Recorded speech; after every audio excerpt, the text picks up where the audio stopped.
Hello, and welcome to the second episode of the Chicago Esports Podcast, where we talk to people in and from Chicago about what they're doing in esports. Today, I am joined by the super talented Jose Espin, former director of esports at Robert Morris University. Jose, how you doing today? I'm doing great. Thanks for having me, Huck. Not like we've been talking for a half hour while I'm shoveling pizza down my mouth right before we started, right? Yeah. No, no, no. We just got on the call. So, Jose, why don't you walk me through a bit, like what you've done in esports in the past, what you're working on now, and kind of what you're looking to do in the future? Like, when did you start at Robert Morris University and their esports program? Okay, let's break that up a bit. So let's start with, I guess, what I've done.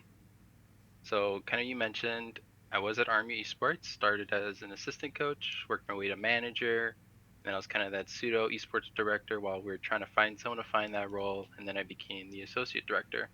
And that's when I departed Army Esports and went to Big Ten Network. I spent, I would say, 2 seasons with them, uh, coordinating their collegiate league. And then from there, I've been doing kind of offhand tasks, freelancing within the space. And now I'm doing full time work at a agency downtown Chicago called Digitas. But moving forward to the future, hopefully esports could be a thing for me in the but for right now, I'm just kind of focused on developing myself and really seeing how I can develop myself as a professional since I've made a lot of mistakes in my past. So I just want to see how I can improve myself, fix those holes before I get back into something esports related. I totally agree with you. I think having done esports, in a more official capacity, but then I've been working at an agency for the past year and a half. I think there's a lot of opportunity to be had and a lot of growth you can do. Actually working at an agency, to use your words, it's a more buttoned up experience, right? You get to kind of learn the ropes a bit more, see what a more professional setting is like.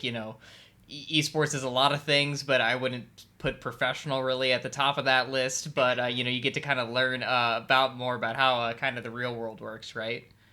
Yeah, exactly. The real world, right? I mean, I know you mentioned button up approach. I mean, there's definitely people out there in esports killing it and Right. just looking see if this button up approach can help them kill it even better, you know? So, For sure. So, going back to your start at RMU, how did you get involved in the first place? Robert Morris was the first collegiate esports program to offer scholarships in all of the U.S. How did you get involved with them? yeah, that's a funny story. So it's like, I guess we could start like how to even want to pursue esports. It was like I went to DePaul University in Chicago, and at the time I didn't really know about well, it's called Collegiate League of Legends. The name before that, NACC. There you go. I believe Mm-hmm. that's what it was called. The Collegiate Tournament for League. I didn't know about that at DePaul or anything, and I basically competed at a local cafe, Ignite Gaming Lounge, and I got third place at their League of Legends tournament. Like I was a gold player, and I was a team full of platinums and golds, and we beat a full diamond team, and I was like, wow, we're amazing, we're sick. So we're like, all right, we won some money. I think maybe I can, if I really focus, I can pursue it. I found out very soon that I was not qualified to be a pro player whatsoever.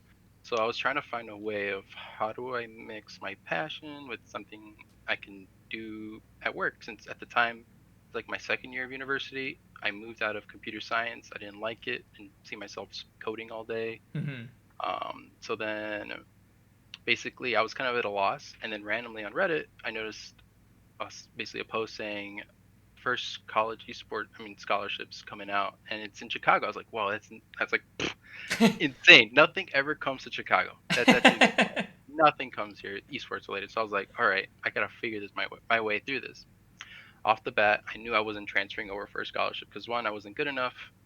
Oh, I didn't know this at the time, but I could have definitely gotten something. But at the time, I wasn't good enough. That's what I told myself.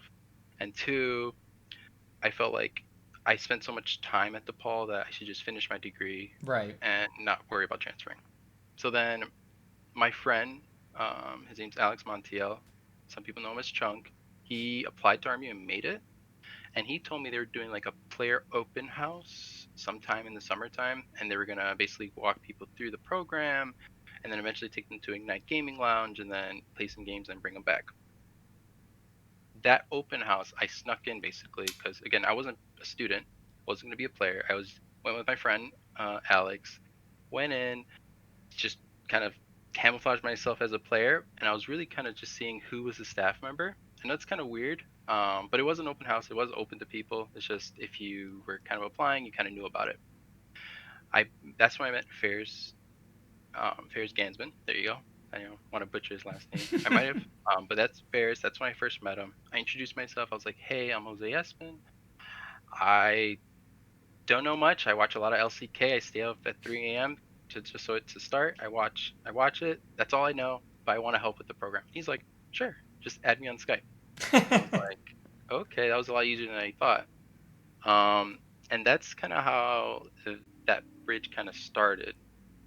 And I think what also helped was, it's funny enough, I don't know a lot of people know this, but Tails, he's a League of Legends player. He was one of the first Army players. He was one of the first Challenger players to get a scholarship.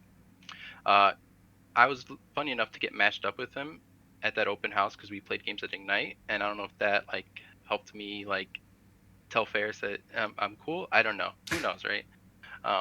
But that it was a fun time. I got to meet people there, and then I got to meet Ferris, and that's how I got my in.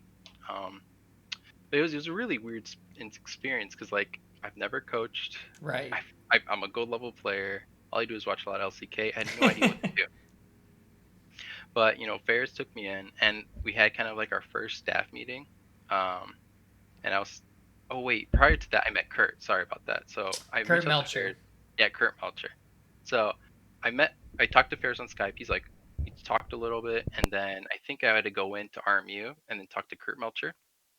I was trying to be professional. I brought like a little resume, a little analysis of league for Sure. him. Like, hey, this is gave it to Kurt. Like, hey, I'm Jose Espen. This is my work, and he was a really cool guy at first. I mean, I didn't really know Kurt at the time. I still don't really remember the first conversation. All I do remember is sitting in that office with him. He had this like, he always had the same office every year until he left. So it's just like iconic office that I just remember. But I sat down. He was a very nice person, nice fella, really chill.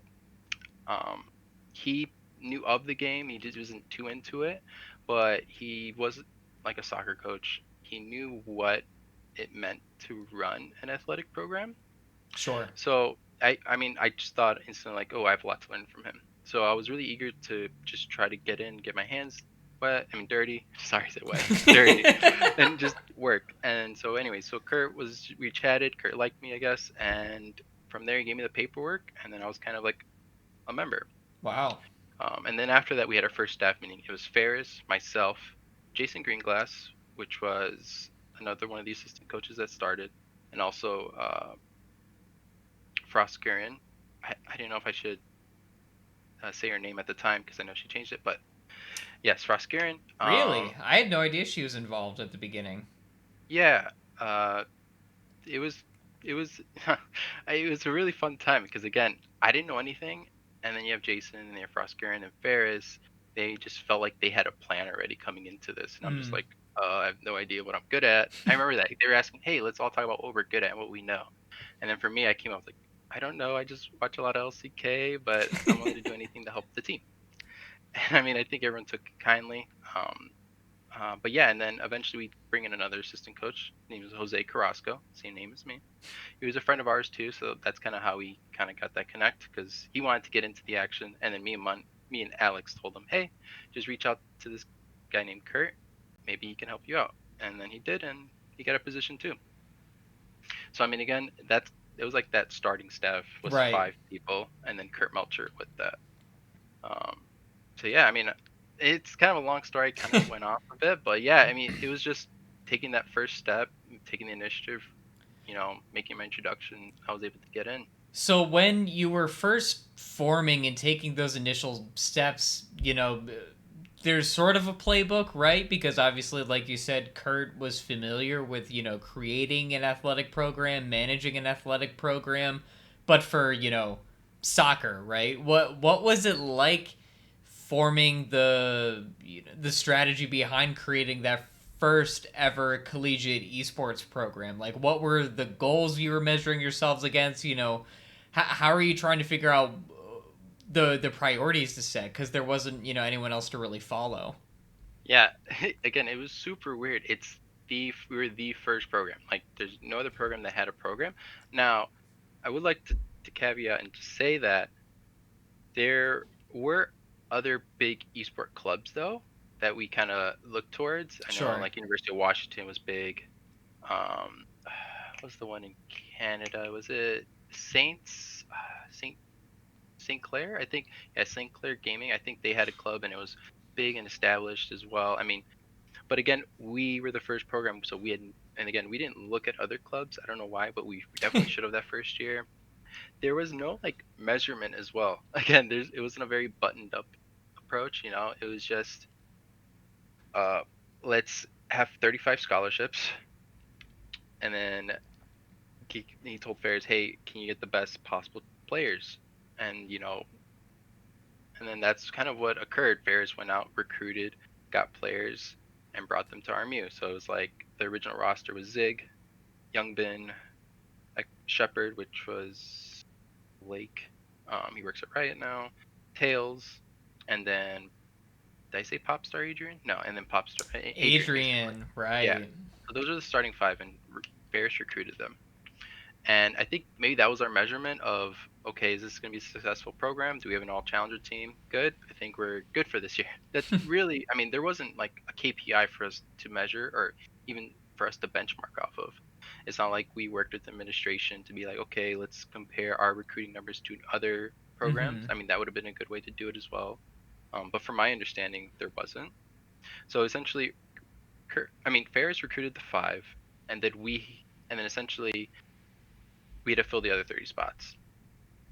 Now, this was primarily all up to Ferris of him deciding who gets what, but essentially it was, from my understanding, it was more or less you applied, you had a league rank, there's a potential you get something out of it. It wasn't very structured or very organized, I would say, in that to that extent. Because we had to fill the rosters, we had to get 35 players in because Mm-hmm. Army was banking on to get those students in. From my understanding, it was the business model of how the scholarships worked to make the program basically not lose money. Sure. So, I mean, it was 35 players, five were challenger, and then I would say maybe 10 people were like diamond up because we did have some good players. Like we had. All right, now I'm about to troll. I didn't mean to troll. Sorry. So we had good players too. We had West Coast, we had uh, Clydebot, we had Gillette. I love my boy Pomi. I mean, I could keep naming students, but we did have other players as well. And then we also had lower tier players too, people that were platinum, people that were gold, silver, and even bronze. Now people are asking, how could a bronze player get a scholarship? Right. And that's a good question because when you look at athletics, you think that if you have to be at least I mean, not want to say knowledgeable, but at least at a certain level to compete at the collegiate level. And here in esports realm, like bronze, you don't fully grasp the understanding of League of Legends. That's, in my opinion, I would say so. So it's funny that they got scholarships, and in other sports they wouldn't allow that. But yeah, we had to fill it up. So basically, you applied, you got accepted to RMU, like, and you had a league rank and you were willing to participate, you could have gotten a scholarship. So we filled up the ranks. We basically had one team bronze, two teams silver, I think two teams gold, platinum, one team all diamond, and the last diamond master. Well, I don't think there was master until later in the year. But anyways, so it's like a diamond master team and then finally a challenger team. But yeah, so we basically just made those teams, and as a collective, as coaches, we were like, hey, how do we run this? And I guess we all came to a consensus that we should all work with each team. That there wouldn't be one coach for that one team Mm. besides the main team, which Ferris was leading. So Ferris would lead the Art 8 team, and then between Frostgaren, Jason, myself, and Jose Carrasco, we'd have to split the rest of the teams among us. And as you can imagine, that doesn't really turn out too well because every team needs like a dedicated coach. And we Yeah. learned that later, but that first year, that's what we did. And it was hectic, but even what was more hectic was, as you mentioned, we were the first program. We had tons of news coverage and media coming in. Like we had to cancel practice a lot of times throughout the week just because, again, we have to film and kind of set up the media because it was insane. I don't think Army really understood what they were getting themselves into. They just thought that, hey, I'm gonna be completely blunt, we can make a few bucks off this, Hmm. um, and get more students into our school. And honestly, it blew up. Like we had AT&T, Times, CNN, you name it. They went to RMU to film, record, interview, find out what is happening. That first year, it was a lot to take in. Sure. Did you have the facility built right away, or did that come later? No, no, no, we had the facility was done. When I did the open house, it wasn't. It was still like in this like, oh, it's gonna be here. Here's the little like diagram of what it's gonna look like, the plan. Um, and it was made finished just in time for the year to start. It was 35 computers. It was that room, fourth floor room, I think. Yeah, that I think third or fourth floor. Sorry, I forgot. It's been a while. But yeah, 35 computers. There was a projector. Well, 36 computers, including one staff computer, and then 35 computers. By the way, there should never be one staff computer for any program. You should have definitely multiple computers for staff. But yeah, it was just that, and it was that room. We had a lot of good memories, but eventually we'd have to expand since later on in the years we'd expand Yeah. from 35 players to over like hundreds of players, and we get the additional floor and stuff. But yeah, the original room was that 35 computer room. It wasn't too circulated. Like there wasn't a lot. Like AC was give or take. It got really hot in there. Imagine 35 people, computers. It just gets hectic, loud. Like I remember when before preseason, it was okay for all the noise and stuff. Everyone was just playing, practicing. But once the season started, we definitely had to like find a way to take teams out because our A team needed to practice. There couldn't be a lot of noise because at the time we were scrimming challenger teams. We were trying to get LCS teams, but it would happen occasionally, but primarily challenger teams. But yeah, that room was small, but I'm glad we were able to expand it later on. So walk me through how, over time you went from being, a coach to eventually you took over, essentially the entire program. How did that happen? So maybe a bit long-winded of a question there. no, no, no, no, no. I mean, it makes sense. So I guess it starts. I think some people. I guess. How do I say this? I was privileged enough to not have to worry about expenses. Like I really needed a job to pay my bills. Hmm. I was very privileged for that. My family always supported me through everything, and through that, I was able to dedicate tons of time to RMU. I remember I slept at Paul, so I have classes till I think either noon or two. I forget how the class schedules worked, but basically, once I was done with classes, I was at RMU. Hmm. I'd helped as an assistant coach. I try to help the players as much as I could, try to review demos, try to get scouting information, anything I could just to help them. And from that, I started at like a lower tier team, like a silver team, and I kind of worked my way up. I would eventually start going to the diamond teams, trying to help them out as much as I can. I remember I'd watch LCK videos. I mean LCK the night before. The next day, I'd have clips ready, be like, "Hey, do you remember this?" I can remember specifically one example was like I remember I was trying to explain to a mid laner that something I should explain too. A lot of the players were solo queue heavy, so they don't really understand like Right. competitive gameplay. So I was really trying to explain to the mid laner that you need to ward in specific positions, not just to help yourself, but to help the team and the jungler, and to work basically as a team. And he didn't really understand that. He'd rather just use wards selfishly, and that would work great. Like he'd get a great snowball, but again, the team would lose.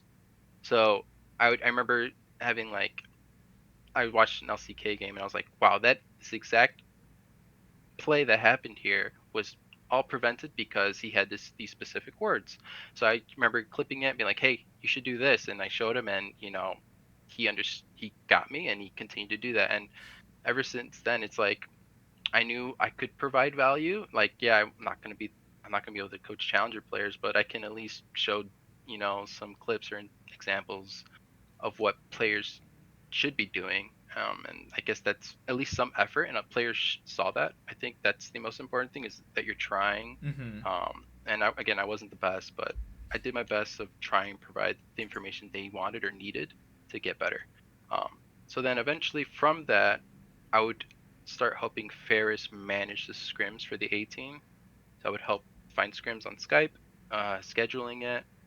I was just really, really on it. I would always have a scrim ready. If there was a cancel, I'd find a backup, do my best however I could fill that role. And I think due to that, so basically me putting in a lot of work, just really putting in an effort, and then putting the time in, got me to elevate myself in my role. Like, Sure. because the next year Kurt would talk to me like, "Hey, we need someone to be a manager." Since Kurt, he was doing his best to manage everything, but it's just too much because again, he was a women's soccer coach too. So it's like he'd have to balance his time between the two. And sure, there was seasons for soccer, but he still needed some help. So, and Ferris couldn't do everything as well. I mean, he had a full-time job too, and he'd have to commute all the way from the burbs, like, you know, I don't know, like it was like an hour and a half commute by train. So it's just crazy far. So again, I was available, and I was kind of the perfect candidate.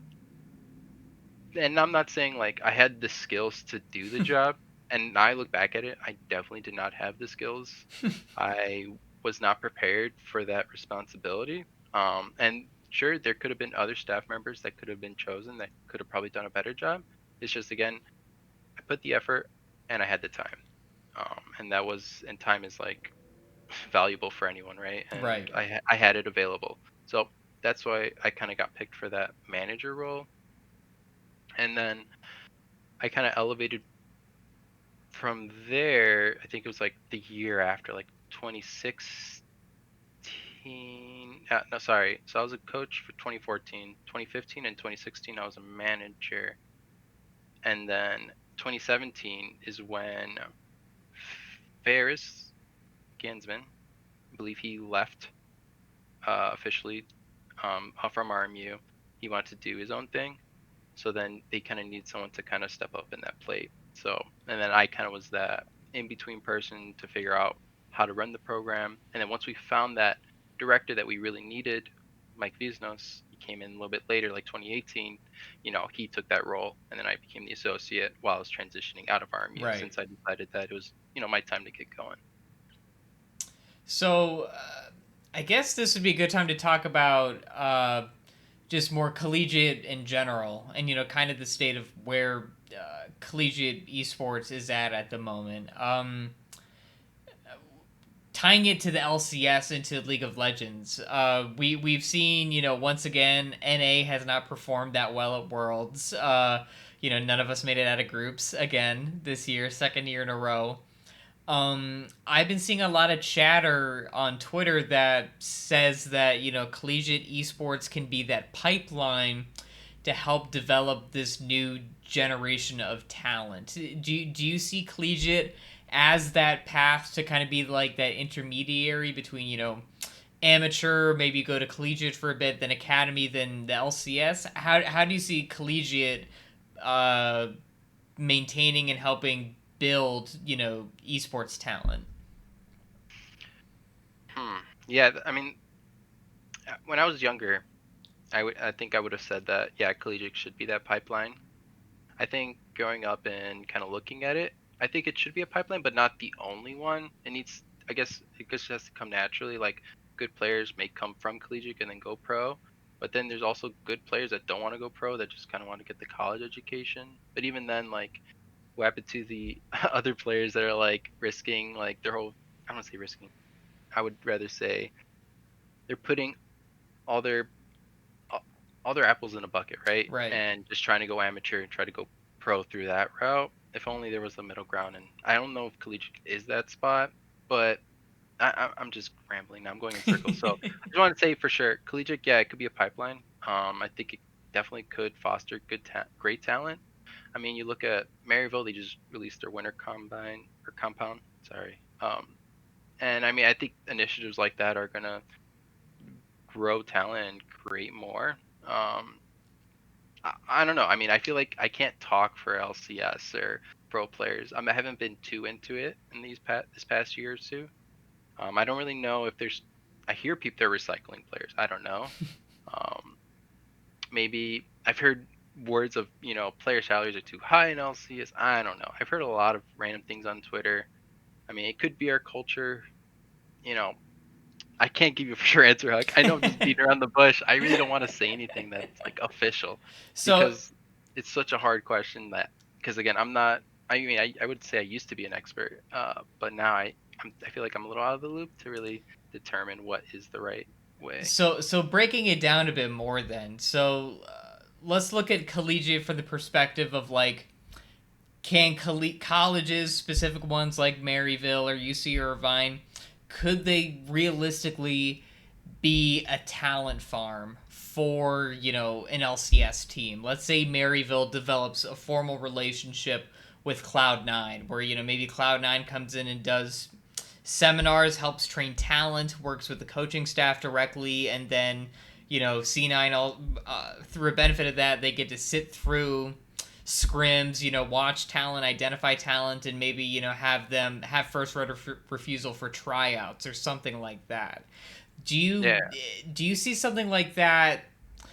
What I wonder from that perspective is, does that become mutually beneficial for both parties? Because I can see that, great, C9 gets to, get a first crack at talent, maybe that they don't want right away, but they can develop through Maryville and then, take them a year or two later. Do you see Maryville still benefiting from something like that? Or, if they sign a player and then, they join the LCS a year after joining the school, does that really help the overall program to, kind of lose talent right away? yeah, I think that's a good point. We came across that, especially our first year at Right. RMU, like with Adrian, right? So I, because you're right, I think that's a really good benefit for to be connected to an esport org, like let's say Cloud9, partner with RMU, and then we'd get really cool connections to Cloud9, provide a lot of benefit for our players, but then they potentially poach our players and take them away. With Adrian, we were always looking for the best, and I think most good programs will always look for best. I mean, look out for the best for Of their course. students. They want them to be in a good, or if we're sending them off somewhere, we want to make sure it's legit. And this is with Phoenix at the time, so I think it was a newer org, so we were like a little, I don't want to say sus, but we were just making sure Adrian was making the best decision.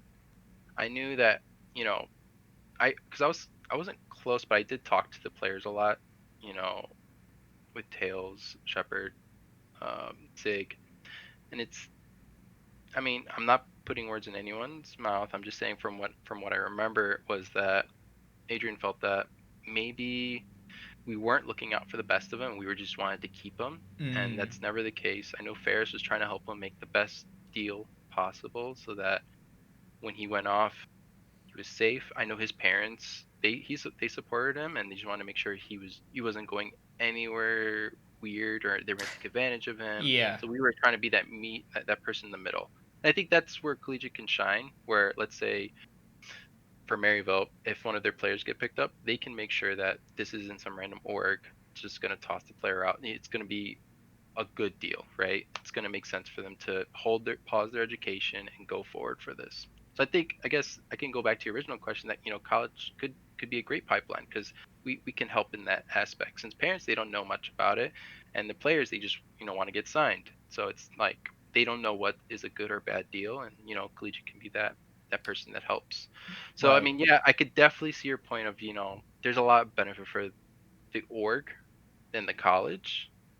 Although maybe if there's like I don't know, Cloud9 were to bump UCI up a bunch, and calling like saying like UCI is the official Cloud9 esports camp or something. I don't know. I think that Yeah. could be really great because it Right. kind of replicates the soccer model, right? Because if you look at Barcelona, You go to Spain, they have a bunch of camps everywhere, and then they start scouting. And it's funny enough, they pay Barcelona to be in their camps. It's not like, I mean, there's some exceptions, right? Like Messi, he got a free. I think he got a free ride to the Barcelona camps. But it's just that concept of there's a place that people can get noticed, and from that we can develop and pick out talent. Hmm. And if you think about it, at those camps, there's hundreds of kids going through there, and not everyone really makes it in the end. So I mean, I think it's definitely doable with college too. Not everyone's gonna go pro. Everyone, Sure. you know, everyone's there for a good. Some people are there for a good time, not a long time. So, talking about recruiting a bit more, how did RMU recruit players? I know you mentioned there's the application process, even bronze players could get scholarships, it sounds like. But, like, when you were recruiting high school players, what did that look like? And, maybe if collegiate isn't the full answer to the pipeline problem, do we have to even go earlier? You can go pro officially in the LCS at the age of 18. Yeah. Do we have to go a bit earlier even and look to high school programs to start leading the charge in developing the next generation of talent? Yeah. So this is actually like I don't want to say touchy, but this is a point. Is recruiting is almost one of the primary reasons why I left RMU, Mm. and I think one of the main reasons why I may not go back to collegiate. It's not because I was bad at it. I was good. I could sell the program. It's just that I it's almost like I'm selling them something that I know that they won't get the best return. I was like in a moral like I was having some tension in me. Like Mm-hmm. I there, I remember like 2015, 2016, like I'd say like my third year there I was getting like I feel kind of I don't know, I don't say dirty or anything. I just felt weird that I was trying to recruit players just for the program even though I knew they weren't going to get the right academics for what they're going to be paying for. Mm-hmm. It was a very it was hard for me at the time. I was younger, so it was kind of whatever. But when I started growing up more and more throughout the years, I knew that this is what I wanted to do anymore. I couldn't get people to sign up like to get like loans and to it and like all that just so they could potentially be an esports star, even though I knew this bronze player wasn't. I mean, I don't want to. I sound so terrible. No, I don't want to yeah. say this bronze player can't be challenged. Who knows, right? But I think there's a point of like some people can, some people can't make it, and yeah. But anyways, so I just go back to recruiting though, because like it was easy. So for RMU, it was normally they'd fill out an esports form. We'd have it on our website, fill it out, name, game, rank. First year was just league, so it was real simple. And then from that, we just get the form, start reaching out via email, start calling, and then it was just a phone call and be like, hey, is this blank? And then just chatting. And I was pretty good at just explaining what the program was, what we offered, and then also talking to parents and kind of explaining the FAFSA process. Then once they kind of fill out an application, it's submitted, they send their transcripts, they get accepted. Great. You'd be because a lot of people dog arm you like, oh, low tier school, blah blah. Right. But a lot of people got denied from there. It's either like I don't know. You at least had to be somewhat well in academics. We've had like great players try to apply, but they could not get in. I think I swear there was one exception or two of a player was able to get in due to poor grades. But it's because they were really good at the game. I forget who it was, or do I want to name names? Yeah, But yeah, current LCS star, is really dumb. Can't no, not saying that. Jose But naming yeah, yeah, names. No, no. yeah, yeah. But yeah, and then once they got accepted, we would determine their scholarship. The first year there was only two. There was a 50% off tuition and room and board, and the other was a 25% scholarship for tuition and room and board. Now, if you didn't room and board, you'd still only get one half of the scholarship, so Mm, like that off tuition. And then we started expanding because we realized it doesn't work well because a diamond player could get 20, like a low diamond player can get a 25% scholarship, and then a bronze player can get that too. Even a mid diamond player can get 50, and then our challenger player got 50. So it wasn't really benefiting like who deserved what Right. basically. So we tried to change up the model. 2015 we did like a 70-35% scholarship, which again didn't really help because we had a 70% tuition scholarship, not room and board, which was really tough on people that were out of state. We just had a 35% scholarship because again that two it didn't really work. People can grandfather with the 50 and 25%, so that was still okay. But it wouldn't be till later we'd fix that scholarship model of really determining who gets what, and we can kind of customize. Well, if this person's lower ranked, they get a little bit less. This one's in the middle, they get a little bit more. We were able to kind of tailor that. But yeah, I mean, after we just assign a scholarship, we present the offer to the student. The student, you know, they'll most of in the earlier years, like the first 3 years, it was always an instant accept. Like no problem. They were like, I got a scholarship, I'm going. Especially at that time, there's a lot. There were schools, but it was a lot. There weren't as many as now. Right. We weren't like Maryville was there. I think I could be wrong. Either 2015 or 2016 year. I think Maryville just started. I think they were a little delayed, so they weren't able to officially get into the that one of the college leagues.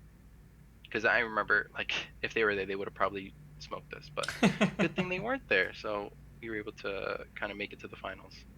Um, but yeah, so that's kind of how recruiting went. It was simple as them. They were coming to us. We really didn't have to Hmm. go out and do outreach. We didn't have to start doing that until 2016, because again, there was that's when the competition started coming. Especially like Maryville, they had way better offers and scholarship.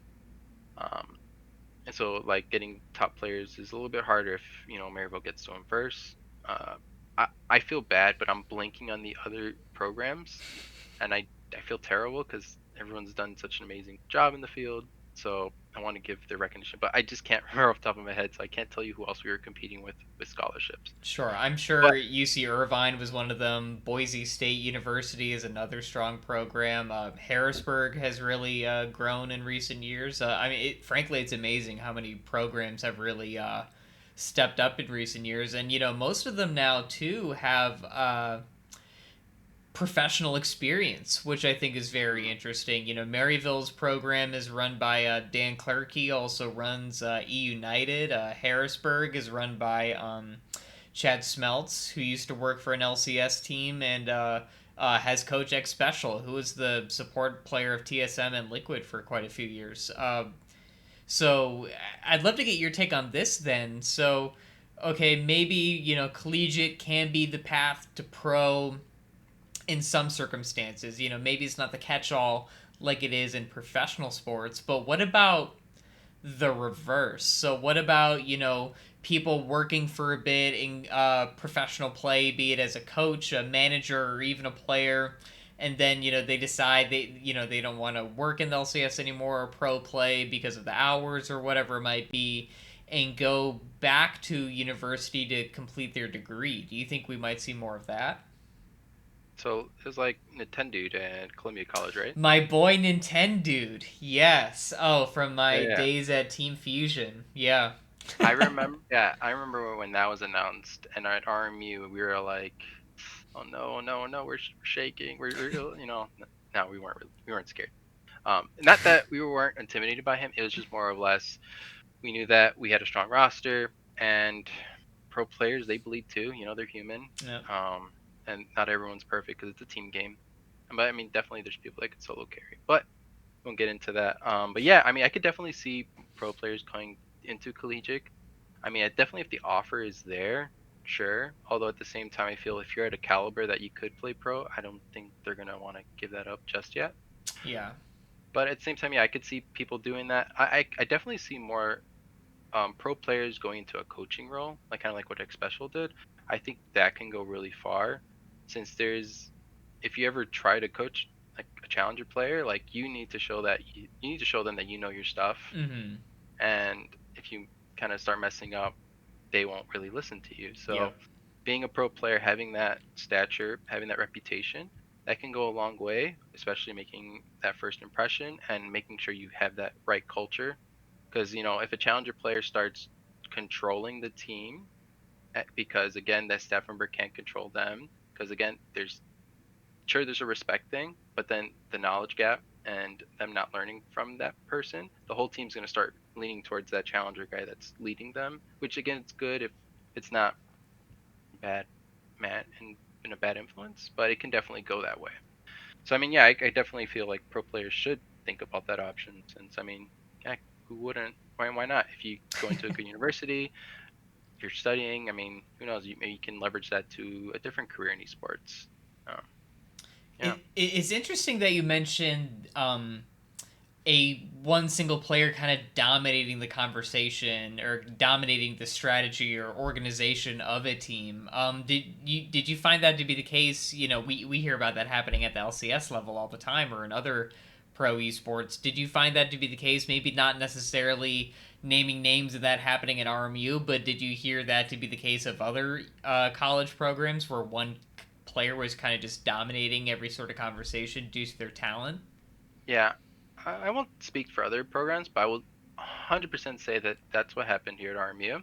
Not just a specific year. I would say it happened throughout the years. If anything, I think it stopped like maybe the more recent years of RMU, since we've had a lot of years of we can't keep making this happen. No. So that was definitely a problem where, and it's not. It was sometimes either the coach couldn't provide what the team needed. I think. I mean, sorry, that is the majority of the time where the coach couldn't provide what the team needed. So the team, they were kind of in that survival state that we have to take care of ourselves. We need to do what's going to win, and there's always going to be that one vocal player to kind of lead them, and everyone's going to follow what that guy says. And again, that can be there's a way to spin that in a positive way. They can be like that team captain, but as long as they're aligned with the staff member, I think it's Mm-hmm. going to go well. Now, let's say the staff member and that captain, so to speak, don't align. It's going to get real messy, and things aren't going to go too well. Um, but again, I mean, it changes because when I bring up Army, there's like specific examples I'm thinking about, but it didn't happen all season; it just happened in kind of chunks. Sure.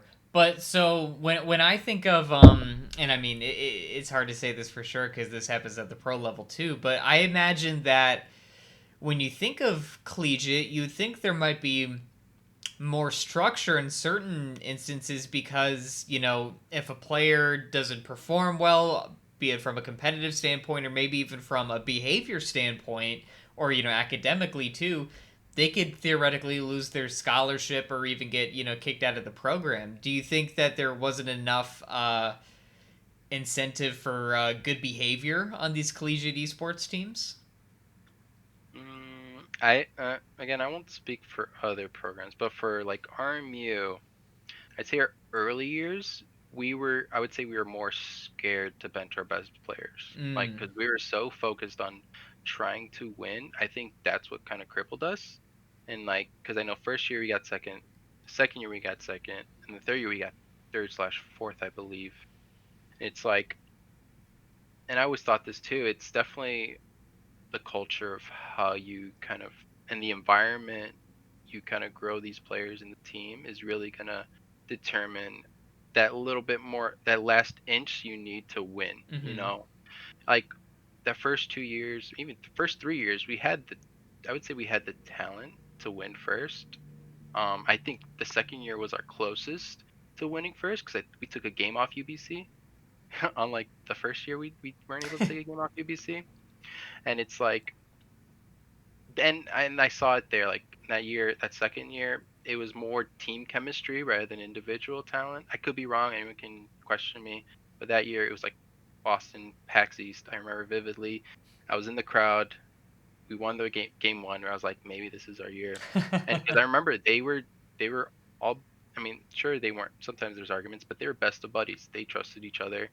They worked as a team. They put the extra hours in every day. Because at the time, I had some context. The year before that, we had an all-star roster. We lost.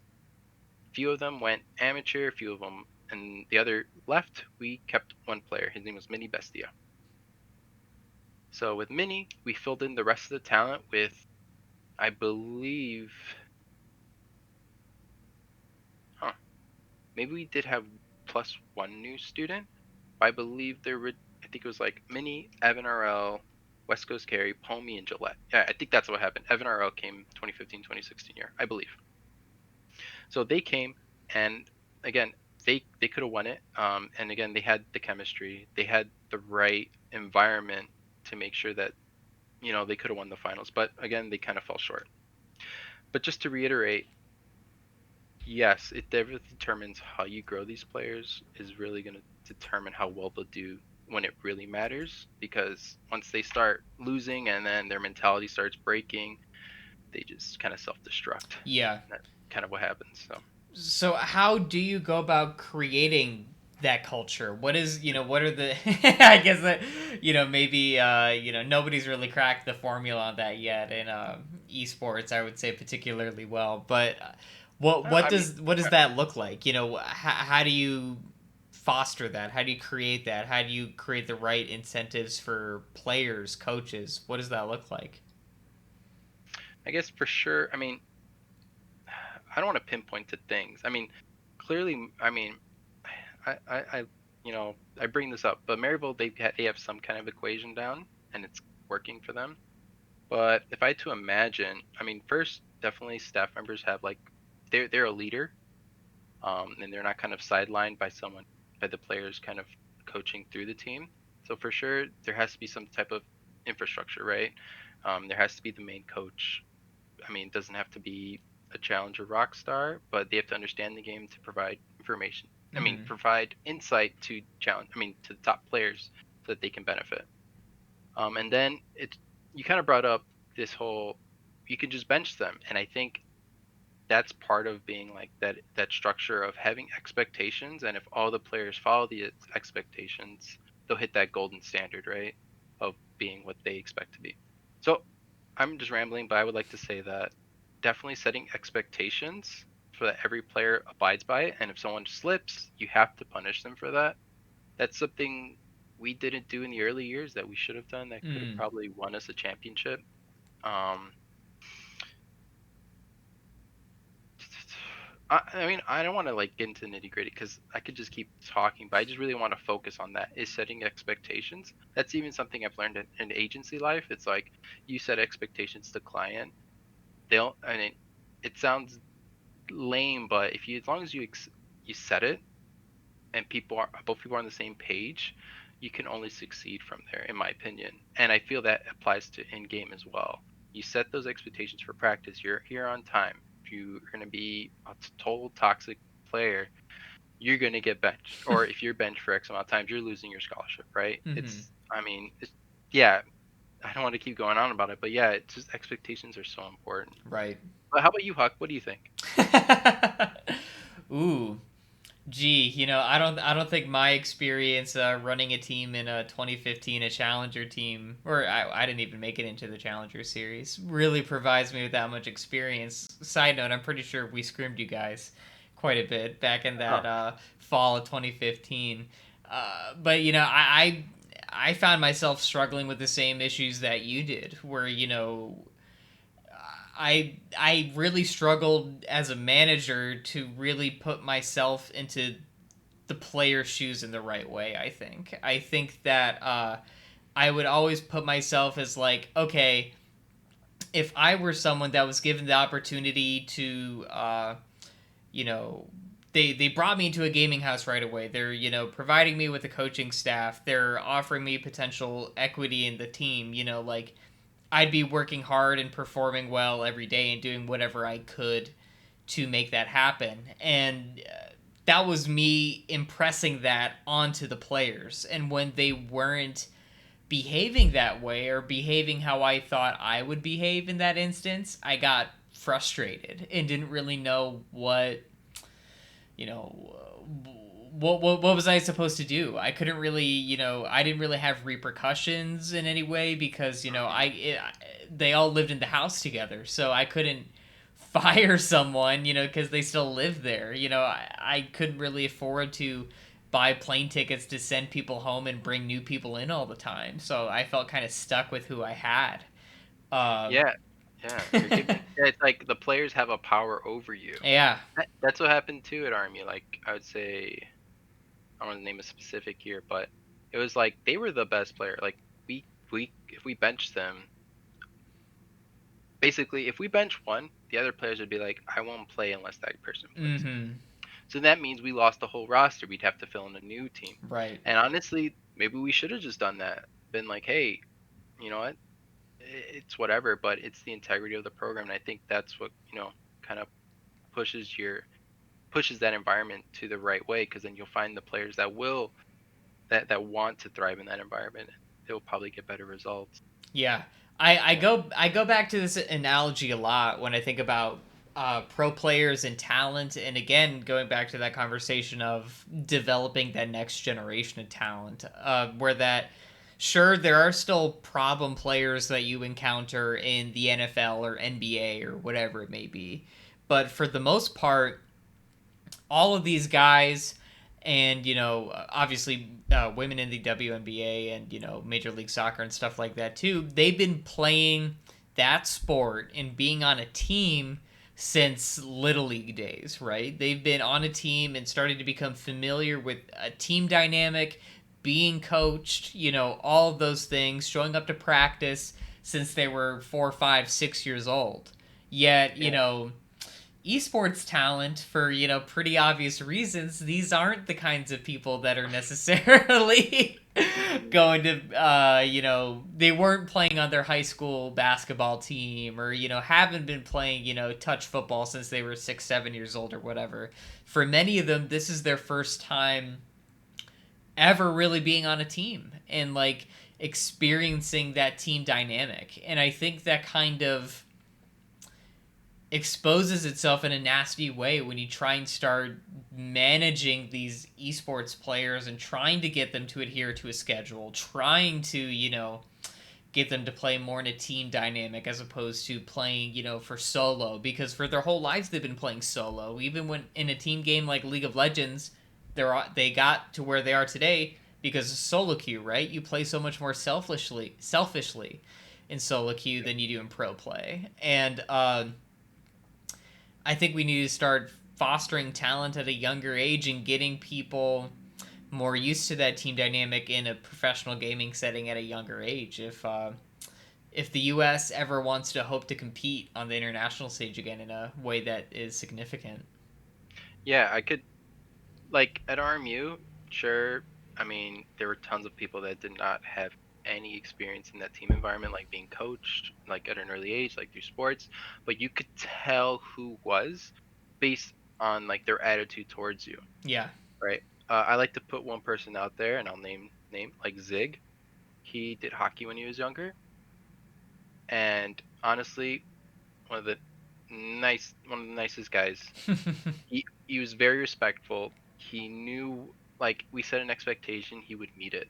I can't, and it makes sense why he was able to kind of make it further in his career, since he had that work ethic and again that respect. And because again he came from, like you mentioned, playing on a team at an early Yep. age, being coached, all that. Another one is West Coast. West Coast Carey.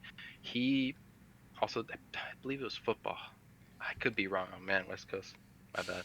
But he did a sport when he was younger, and you could tell that. Again, there was this respect of, I was a staff member and he was a player.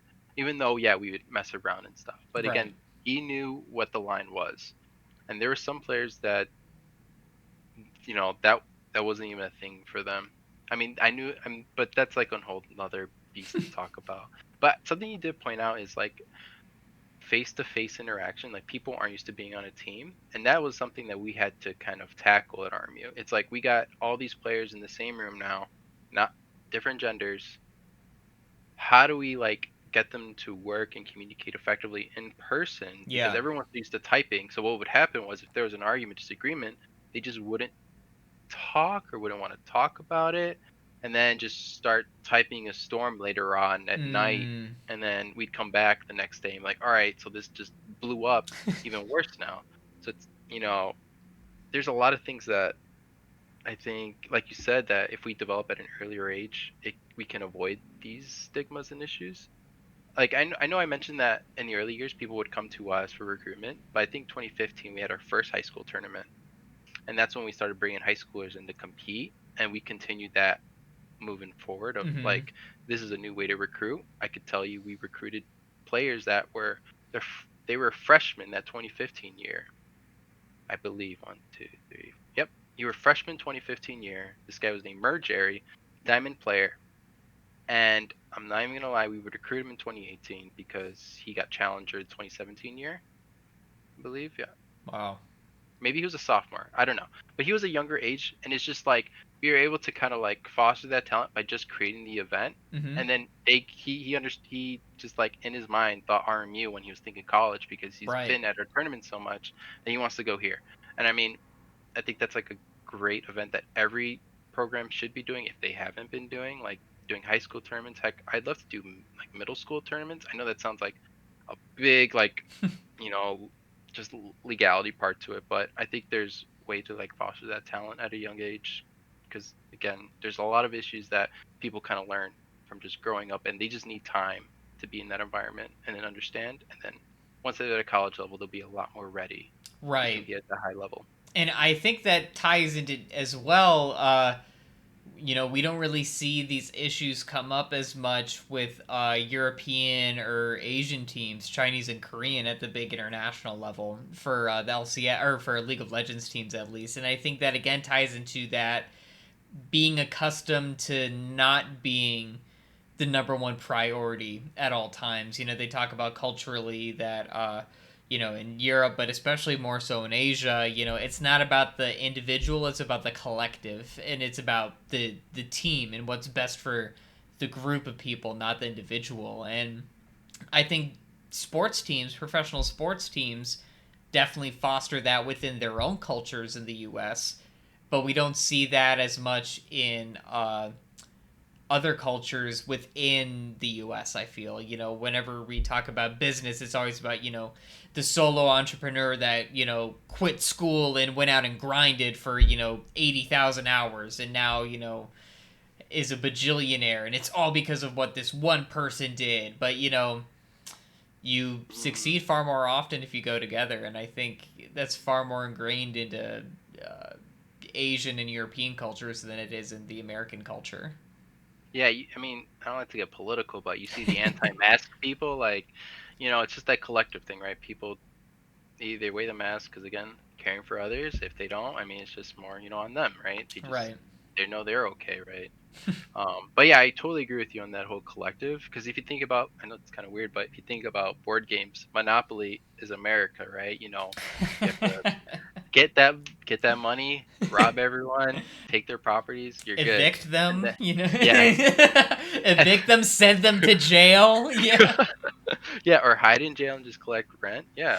But and then you get the opposite spectrum like Sellers of Catan where it's like you're bartering and it's like not currency based, but you're getting the what you need, but not I don't know how to explain it. But essentially, it's just more of a collective, right? In Catan, you're more like if someone's getting too big, everyone's working as a team to kind of help balance the game again, right? Right. So it's kind of like that, where Catan was made in Europe, which makes sense, and then you have Monopoly was made in America. So that's kind of how I view it too, and definitely I see what you're saying with Europe and kind of Asia. They're just more of a focus on collective rather than themselves. And hey, maybe Sure. if we can get through that, we can win worlds. Who knows? So turning it, we talked about the U.S., we've talked about Europe and Asia. Let's focus in on Chicago specifically to close this out. You and I are both from here. We've stuck around here, and we're both passionate about esports and kind of bringing it to reality here in Chicago. I guess like we have that background in esports. Robert Morris was the first esports program, like the official one. And if you're looking at, Hall of Fame esports talent, Nadeshot, Hector, Ninja, consider him an esports athlete or not, are all from here. And yet, we're not seeing much here anymore. Everyone is out in LA or Dallas or, traditional centers or hubs where people are spending advertising dollars like New York are picking up steam and even Philadelphia is growing. Somehow, both Columbus and Kansas City, I feel like, are even ahead of us in the Midwest. Mhm. There's no real question here, but Jose, what the heck? What, you know, we're the third biggest city in the U.S. What do you think is going on? It's funny because I made the same comment back, in 2014, 2015, like nothing esports comes here, and well, hasn't really changed. We did have some events like, IEM, Worlds, but yeah, nothing crazy. We've got the Huntsman now, but Yeah, yeah, I none forgot the of them Huntsman. My none bad. of them live here. None of them live here. Yeah, they don't live here. Well, hopefully they do the touring, right? They'll get their Right. own venue. But I mean, yeah, for right now, there's not a lot. I mean, I remember, so I did my MBA at DePaul, and we did Hmm. this Chicago sports class where you visited all the I mean, not esport, all the sport organizations in Chicago, and one of them was the Chicago Sports Commission, and I talked to her. I mean, I don't want to call her out, so I'm not gonna say her name. You can look her up if you want. But um, she mentioned, I asked like, well, why isn't have you heard of esports? Like, aren't there more esport events? Because for you to do kind of a sports, or if you're a sports team, you're on this Chicago Sports Commission like Hmm. committee. You kind of need to be. If not, you're out. And she said that she felt the numbers were too inflated for what she thought was accurate. So that's Hmm. why they never tried to kind of go for it. Now, I'm not sure if it's the same thing now, but it kind of seems that way since nothing's really happening here. But I mean, again, like the hubs that you talk about, like Texas, California, like it makes sense because I mean, they're really big sports states. Like, I mean, they're really into sports. Chicago, we had our Bears. I mean, not Bears, the Bulls. Bears are, anyways, but the Bulls, yeah, we had it, but back in the '90s, right? It seems like we're a big hub for sports marketing. A lot of people don't Right. know that, but we're huge in sports marketing. Yeah. And I'm wondering why aren't there more agencies looking for clients like that? Um, so I mean, I don't have an answer, but hopefully you and I can make it happen here, right? It's me and you, and then the GG Leagues guys, and Mike Wisnios, and there are definitely people here, and that's kind of what I want this podcast to be about. Is that there are plenty of people here doing things in esports and wanting to make Chicago that hub that it has the potential to be. But Mhm. I think it's going to take a lot of collective work from a lot of us. Not about the individual, but about the collective for the for the greater good of Chicago. Right. Yeah. I had like a similar thought. Like I had a very selfish thought, like 2015 or 2016, I forget. I was like, man, I'm gonna make esports in Chicago by myself. And Mm-hmm. now, like 2 years later, like 2018, I'm like, there's no way I'm doing this alone. I can't. But I knew that for me to be like one of those gears in the machine to make it happen, I knew I had to develop myself more. So I'm happy I'm at this agency life doing Yeah. that, so I can eventually in the future help out. But in a good note, Twitch is in Chicago. I don't know if you knew that. They have a Yes. Chicago Yeah. office. So They got some salespeople out here now. yeah, I mean, it's growing. I mean, I saw like a Twitch billboard out like in my suburb, so it's kind of weird for me to see. But I mean, it's cool to see that. I mean, in time. But yeah, definitely things are starting to grow slowly though. Yeah, I think we'll get there, but it's going to take a bit more money and a bit more blood, sweat, and tears. Yeah, we're good enough. Fighting with the FGC, like we got tons of events here. So I Yeah, mean, that's good to know though. I combo mean, breaker. yep, I like going to Combo Breaker. That's actually cool. I mean, I went when it was in St. Charles though. But I haven't gone to the most recent one.